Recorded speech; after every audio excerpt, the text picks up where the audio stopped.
Welcome back. You're still watching The Globe on the SABC News channel.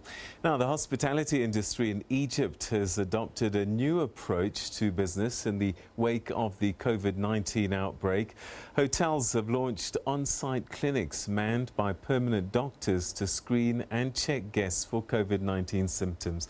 The measures are all a part of the government's safety efforts aimed at reviving domestic tourism in the country. Egypt suspended all international flights in March and shut down the tourism sector in order to combat the pandemic.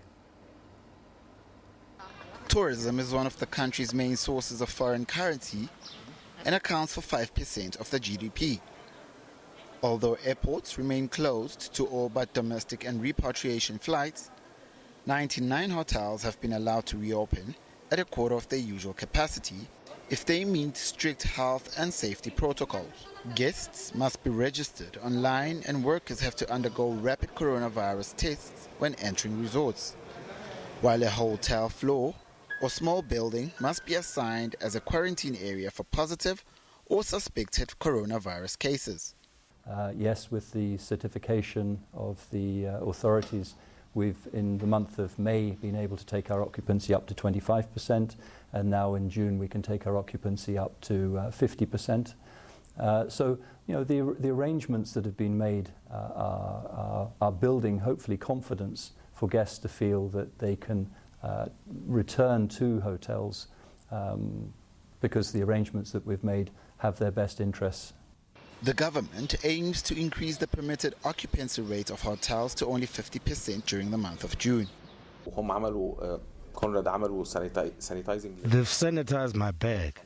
I have also done the keyless check-in, which is the first time this has happened and the first time I see this. Even the elevators, until I entered my room upstairs, I did not touch anything.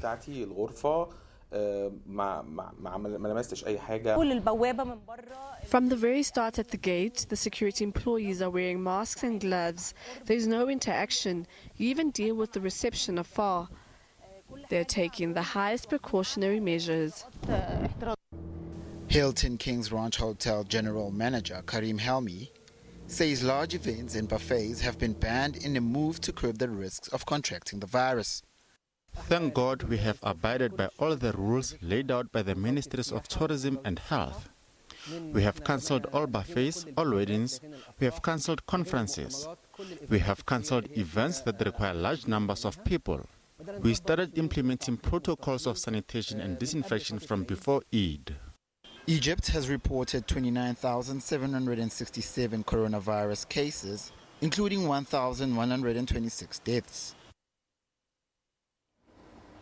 Well, for a broader conversation on how COVID-19 has impacted tourism on the continent, I'm now joined by the Chairperson of the African Tourism Board, Cuthbert Ncube. Thanks so much indeed for joining us and welcome to the program. Thank you so much, Peter. The pleasure is mine. All right, so just how badly hit has African tourism been by this COVID-19 pandemic? COVID-19 has brought quite multiple setbacks, not only within the tourism space. It has impacted all our economies in Africa and the worldwide. The total lockdowns and implementation by the rest of the continent, grounding all activities and movements of citizens, confining people at their homes, it has had a very negative impact indeed. All right, so what do we do? We're seeing on the continent that we are going towards our peak, whilst the rest of the world, some of the countries have gone past it now and are now talking about managing their easing down process. We may have started to go down a few levels, but we are still expecting many more infections across the continent. What does that mean for tourism? Well, I would say Africa has been spared a sketch, especially in this epidemic, because we have been reacting from what has been going on abroad. But this should then be an indication that Africa now needs to go back to the drawing table, where we need to focus on our own domestic tourism. We are so glad it's by God's mercy that we find ourselves in this situation where the scourge hasn't been so bad as opposed to our counterparts. So I think it's high time for Africa to close and quarantine itself and start appreciating and putting more emphasis on the domestic tourism.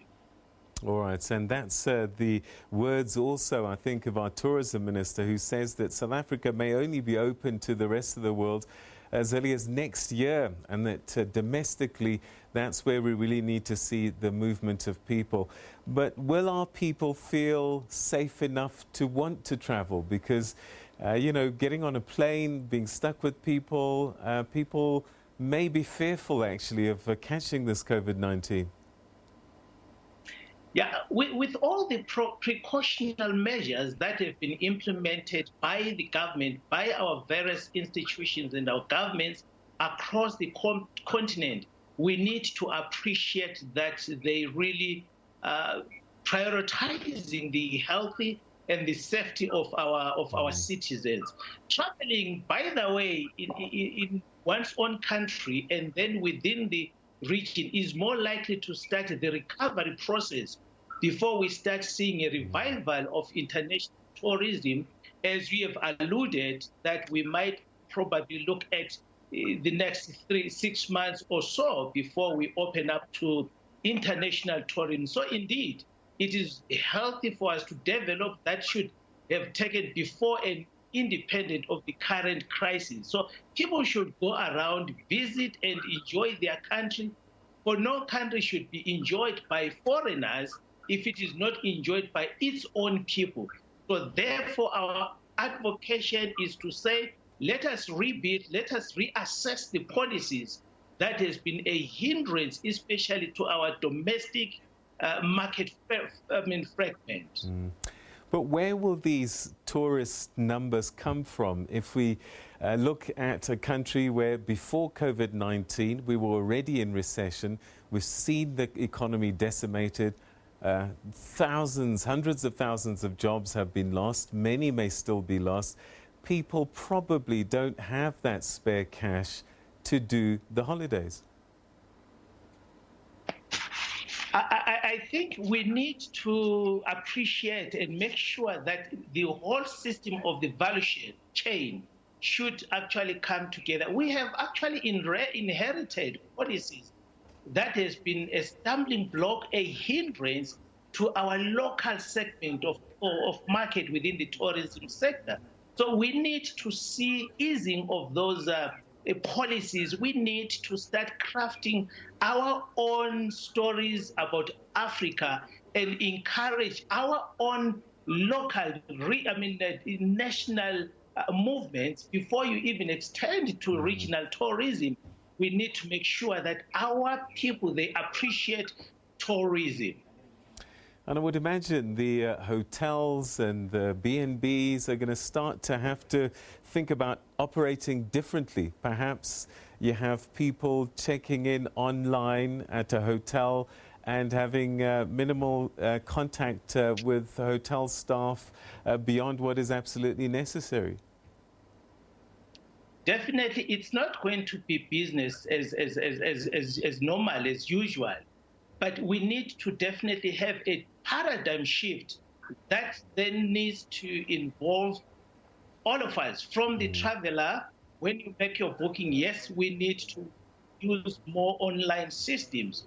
So as we are trying to rebound back within the tourism space, we are definitely encouraging our people. Hence, we are saying policies should be crafted in order to entertain your local, national tourists, so that we can start appreciating ourselves. And then when we open to our regional, because borders are still closed now, so surely we need and also the pricing structures of our accommodations, we need to put that into cognizance so that there is that sentiment of affordability. So what type of holidays and holiday destinations are low-hanging fruit at this time, in your view? Look, Africa is the home. Look, across the continent, it's the home to all the beauties. Hence, when you look at the statistics on our international arrivals, they are coming not to stay in the hotels. We've got the national park. We have the national parks, and we have our oceans. We have all what it takes that can actually entertain and be able to absorb our appetites within the tourism space.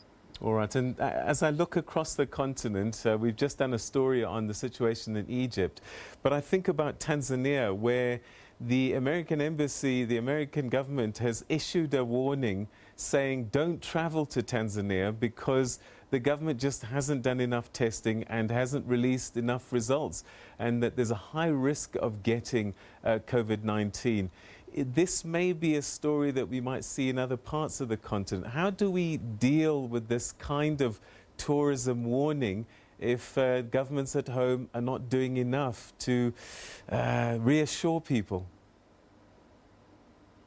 Look, we have followed up the Tanzanian story. We need also to appreciate, I know that mechanisms have been put in place in Tanzania, and hence the emphasis is to say it's high time for Africa to stand and start appreciating their own.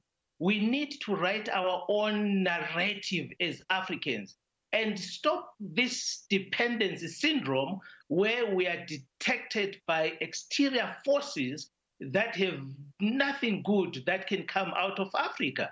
A case, for example, the government of Madagascar coming in with innovative ideas to see how best they can help their citizens.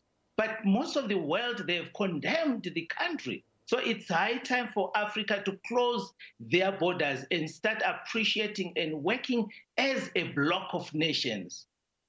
All right, so that's where we're going to leave it. Thank you so much indeed for sharing your thoughts with us this evening.